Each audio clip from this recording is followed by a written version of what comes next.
गुरुर्ब्रह्मा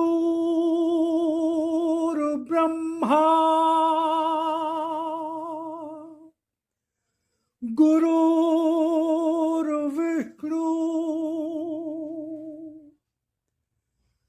गुरुर्देवो महेश्वरा गुरुर्साक्षात् परब्रह्म तस्मै श्री गुरुवे नमः।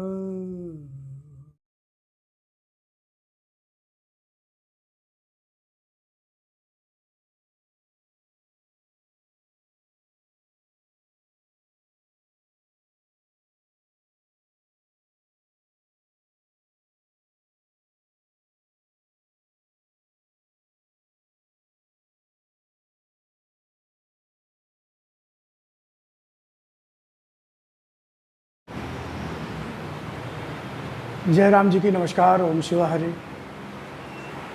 तो जैसा कि प्रार्थना सीरीज़ शुरुआत की, तो आज देवी माँ की तीसरी प्रार्थना अर्पण भाग 2, प्रार्थना संख्या 75। तो जैसा कि पहले ही बताया कि इसका उद्देश्य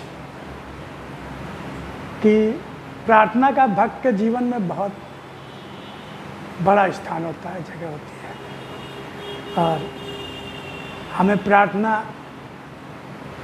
कैसे करनी है, क्यों करनी है, और भगवान से क्या मांगना है, क्या कहना है भगवान से, ये बहुत जरूरी है। भाव पूर्ण द्रवित भाव से और विनीत भाव से, और सिर्फ भगवान की प्रसन्नता, भगवान की शरणागत और भगवान का प्रेम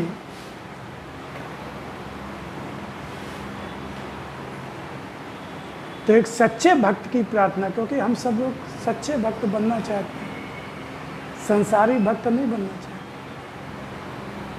अगर भगवान को पाना है, जन्म मरण के बंधन से मुक्त होना है और आनंद की स्थिति में रहना है, पूर्ण निर्भय निश्चिंत रहना है, तो हमें भगवान, तो देवी माँ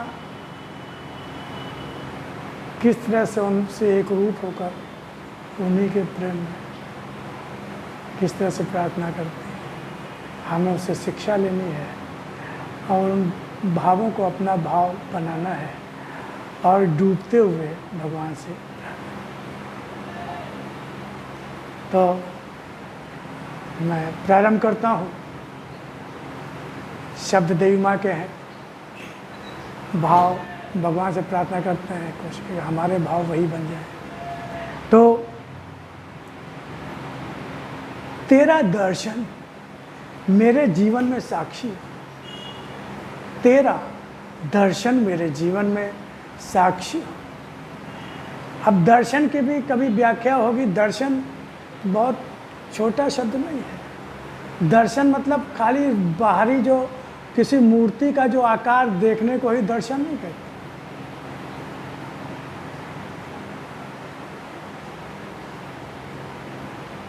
भगवान के गुणों को, भगवान के स्वरूप आत्मसात करना, उससे एक रूप होना, उसको ग्रहण करना,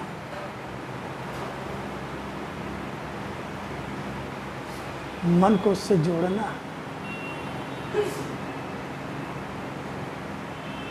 भगवान हमसे क्या चाहते हैं, हमसे क्या मांग रहा है, उसको समझना, भगवान को पहचानना कण कण में, तो हे परमपिता परमात्मा, हे परमपिता परमात्मा, तेरा दर्शन मेरे जीवन में, तेरा दर्शन मेरे जीवन में साक्षी हो, साक्षी हो। मैं तुमसे क्या मांगू, मैं तुमसे क्या मांगू? बिन मांगे जितना जो कुछ पाया, बिन मांगे जितना जो कुछ पाया, उतना क्या मांग कर कहीं कोई पाता है?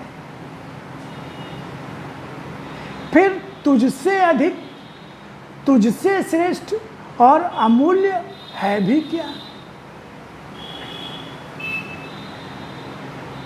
बस इतनी ही दया करना मेरे परमात्मा, तुझसे मेरा साथ न छूटे, क्योंकि तुझसे जिस पल भी साथ छूट गया, फिर जीवन का तो अर्थ ही समाप्त हो जाएगा,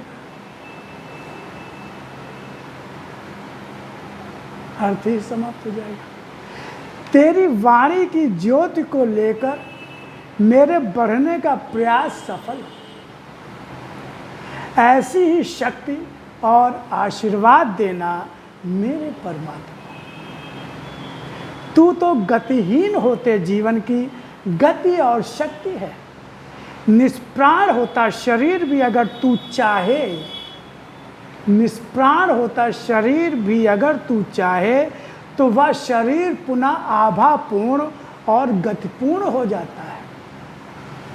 तू ही आभा, तू ही गति, तू ही शक्ति और तू ही प्राण है।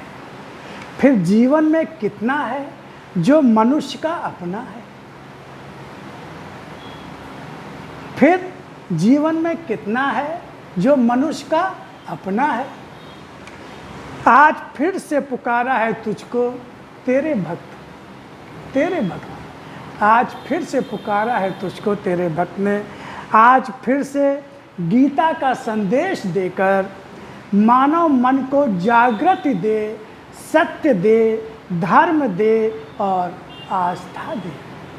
तभी तो तेरी ज्योति जीवन में पूरी पूरी आ पाएगी। मैं जानती हूँ मेरा विश्वास, वह विश्वास जो तेरा ही दिया है, कभी खंडित नहीं हो सकता, कभी खंडित नहीं हो सकता।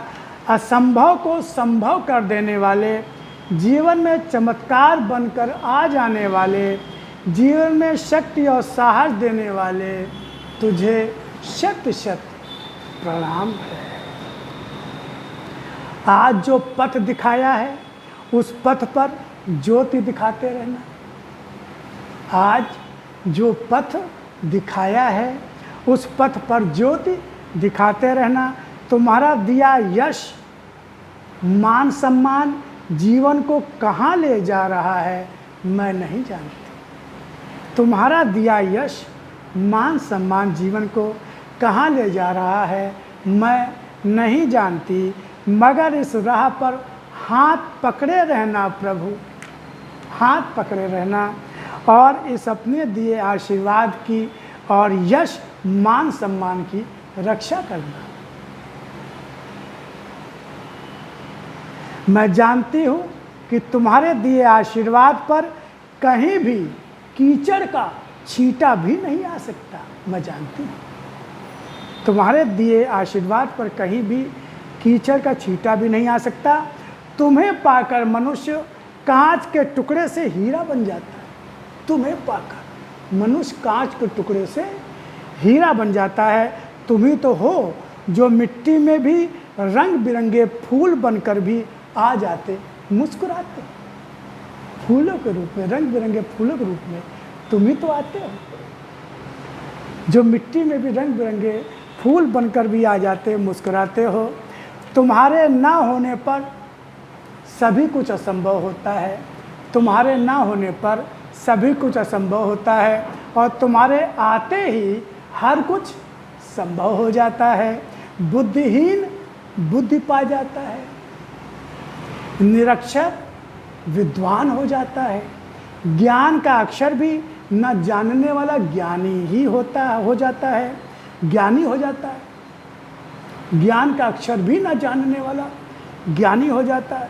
और साधारण मनुष्य इसे चमत्कार मानकर देखता रहता है, क्योंकि यह सब कुछ उसी के लिए तो संभव है जो तुम्हारे लिए संभव।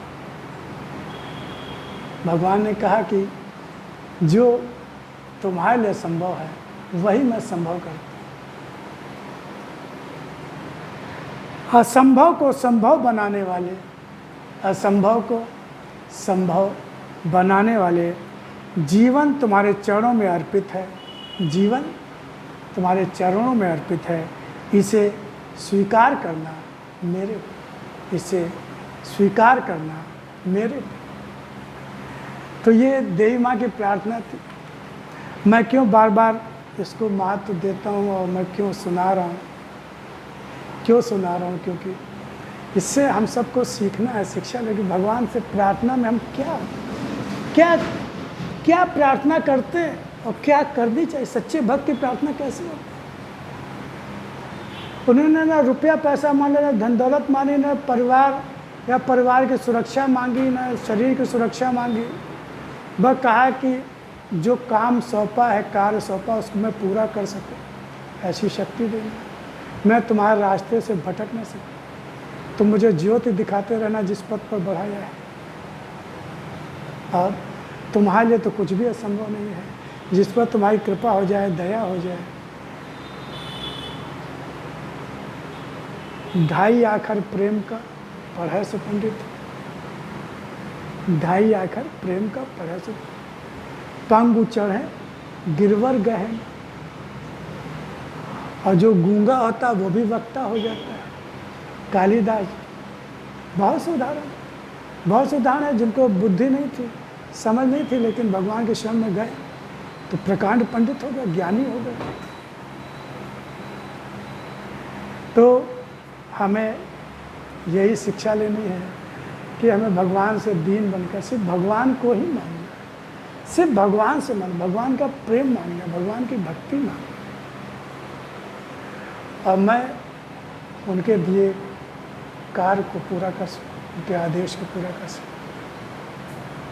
ऐसी शक्ति दे, ऐसी समझ बुद्धि दे। और मेरा हाथ पकड़ा। देवी माँ ने कहा ना कि मेरा हाथ न छोड़ना, मेरा हाथ न छोड़ना। और जो मान सम्मान यश सब आप ही का दिया हुआ है, इसकी रक्षा भी आप ही करना। तो फिर हम देवी माँ की प्रार्थना को फिर लेकर आएंगे और फिर अपने को निहाल करेंगे। और वैसी ही प्रार्थना को हम अपने जीवन का